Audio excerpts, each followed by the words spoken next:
وصاحب قرب سمن ودقال مجري iyagoo ku sugnaa dal aan kooda ahayn hayaan dheer oo dhinaca noloshana soo wada galay si ay u abuurtaan mustaqbal horumarsan oo kubadda cagta ah balse wada dhalashada dal ahaan iyo wada jirka saaxiibtinimo ee ka dhaxaysa labadan ciyaaryahan kama aan reebin inay ku baratamaan goolalinta Soomaaliya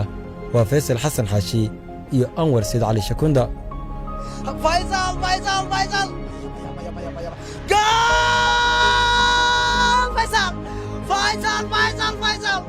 MCC ayaa la timid goolkii saddexaad ee ciyaarta runtii horta wallahi goolalinta horta hore waa u qaaday laakiin in muddo ay ugu dambeysay 5 sano ka hor laakiin hadda sanadkan insha Allah waxaan rajaynayaa inaan goolalinta qaado Hamza 18 meel fiican loo dhigay Shakunda awar gool Shakunda ayaa goolkii labaad ugu shubarajo waxay iga dhigan tahay sanadkan aan dheelino hatrigay ugu horeeyay aan dhaliyay inkastoo kulmanka ugu horeeyay oo horyaalku bilaabana dhaawacan ku maqnaay waan ku faraxsanahay inaan goolalinta soo qabto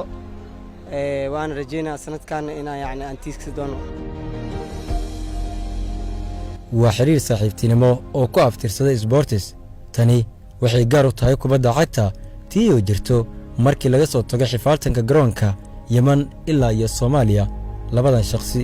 waxa ka dhaxaysa saaxiibtinimo salaadag wallahi saaxiibtinimo horta waa ka weyn goos waxa ay dad oo hal qol wadaago oo hal meel ku nool sida ogta qurbada waa taqaanaa aan deegaan kala leenahay familian leenahay laakiin gaar ahaan qolal waxaan leenahay oo sportiga isugu maadaan aniga Anwar iyo Faisal hal meel aan sala degneen hal qol aan sala degneen balse ana marka tagay jira caasimada iska aadi jiray laakiin labadooda si aad iyo aad isugu dhawaayeen wali aniga iska fiican yihiin aniga waxa waa ka weynaay laakiin ayaga waxa waa isla soo baxeen iyagu juniorka ilaa iyo maanta ilaa xamraysan jiro ma sha Allah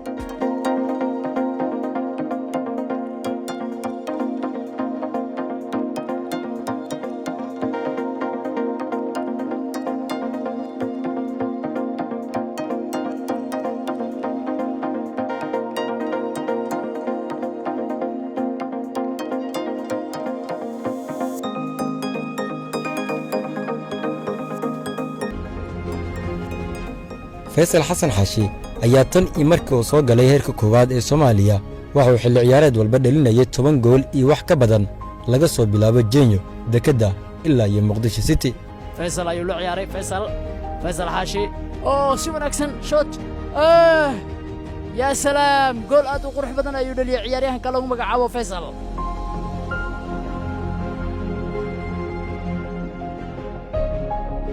Faisal waa soo galay Faisal gool ayaa waa ka tagay Faisal laba gool iyo waxba الباسمين ولا بداية وتنتهي جول 1-1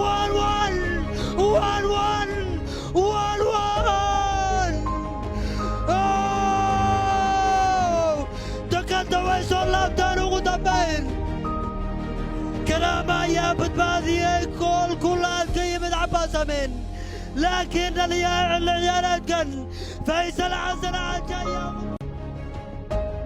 أبو عن أنوار قول كل بعد سقيا مركز شبكة كوب صدي يسكله أنور سيد علي شكوندا والله قفص الصومالي كجري سنة كيسي وجوري جينيو أيها سوين وقصد علي يسوي كجري سينا يساعد كيس فيصل سيد وجود لسان لها قول لين تحل جاسي مهدام ما يود عياريين كوحدة جينيو إن كستو فيصل كالعيارات كاس ودليو 2 جول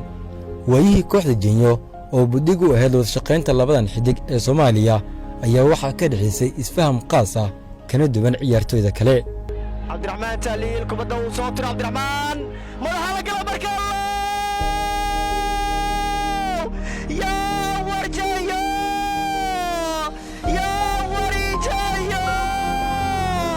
laba gool jayo goolagana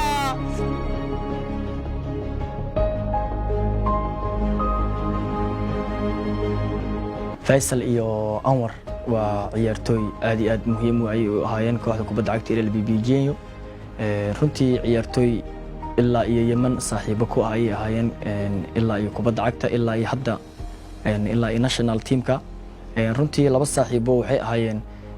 runtii trading xataa markii la joogo oo macalin salaad oo ahaa macalinkii LLBBJ oo markii oo trading oo labadooda isla mariyo aniga iyo daafacyo kale in ay aad iyo aad noogu dhibi jireen oo tababarka ay noogu dhibi jireen runtii tababarka markii laga soo baxana LLBBJ waxa lagu yaqiinay in ay wada sheekaystaan ay wada isku wada qaraxaystaan runtii Faisal iyo Anwar markii inay dad qof ay inay galaan ay rabaan oo kale carabi ay isugu tuuri jireen oo ah oo ay Yemen ay isugu leeyaqiineen runtii laba ciyaartooy oo saaxiibo ah ay ahaayeen ilaa haddana ay saaxiibo yihiin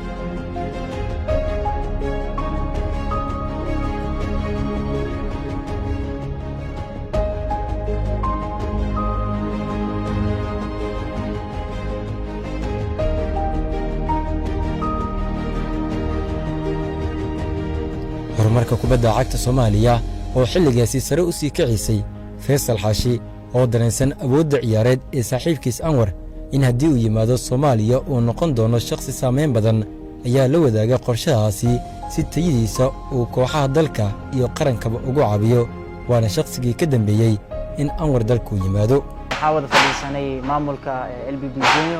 oo markaasii oo ahaa deeqshiide oo gudoomiyaha kaliya ciyaartooyda dhiirgeliyo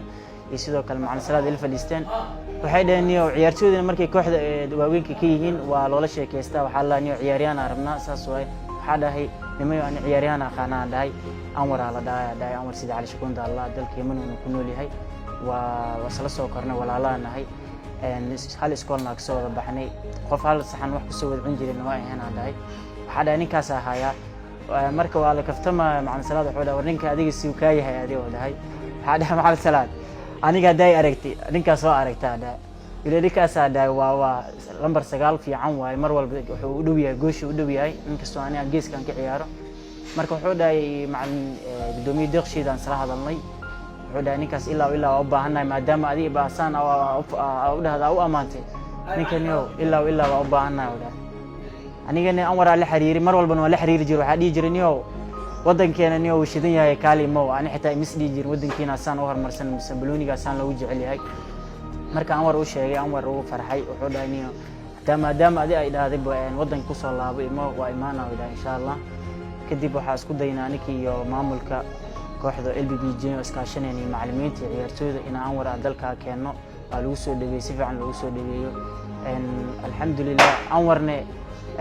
wixii laga filayay waxa aan sheegay hore u sheegay amaantii aan amaanana uu ka soo baxay والله شيكد ويسبد شيء بقبا يا سلام الله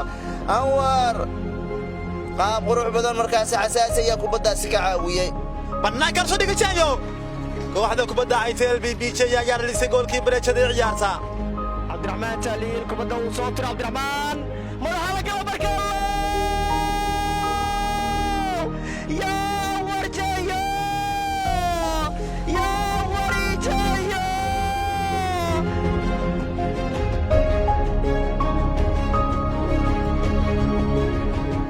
macalin salaad Faarax Xasan waa hogaamiyey kooxda Jeenyo waana tababariyay xidigahan ku aaminay weerarka kooxdiisa iyagoo daayar Faisal Xashan Xaashi asagoo maaragtay ka yimid dhinacaas Yemen dadkii ka soo laabtay kamid ahay maaragtay ayaan maaragtay haleelnay oon ku soo beerinay kooxda LBBJ xilligaas maaragtay horyaalku ma bilaaban xilligaas isla sanadkaas maaragtay wuxuu ciyaaray degmada Wariiley warta nabadda ayaan siinay tartankii degmooyinka ayuu si fiican maaragtay ugu ciyaaray oo ugu soo baxay kadibna maaragtay kooxda ayuu kala qayb galay horyaalkii maaragtay 2015 saan jeclahay isla sanadkaasna maaragtay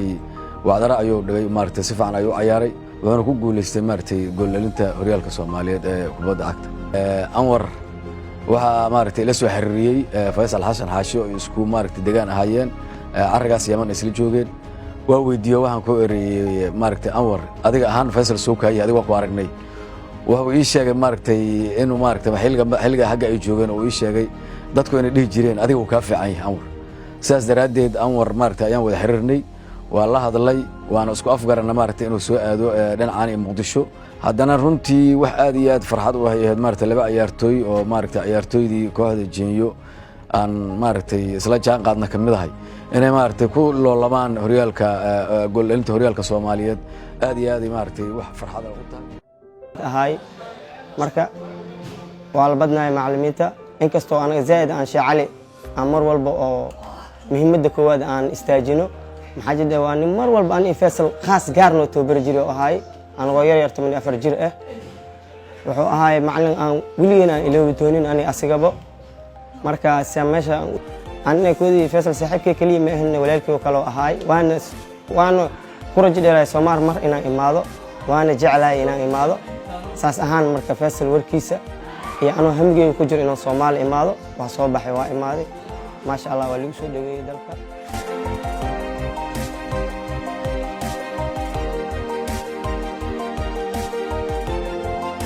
sanadihii u dambeeyay labadan xidig ayaa saameyn ku lahaa heerka goollalinta Soomaaliya mar waxa ku guuleystay Faisal Xaashi oo ku qaaday 16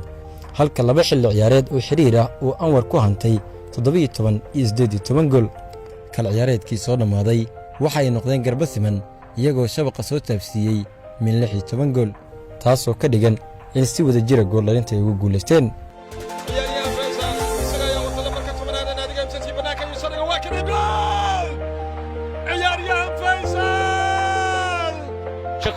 شكوندا أور جول شكوندا يا جول في لبات وشوارجو ميوسن هين isfaham sal adag in saddex meel oo Soomaaliya ilaa Yemen ay ka wada ciyaaraan dhanka kale wada sheekaysigu iyo saaxiibtinimadu waa ciyaarta ka hor iyo kadib laakiin xilliga garoonka hal ku dhigoodu waa iskiilow wax walba isku dhawaasha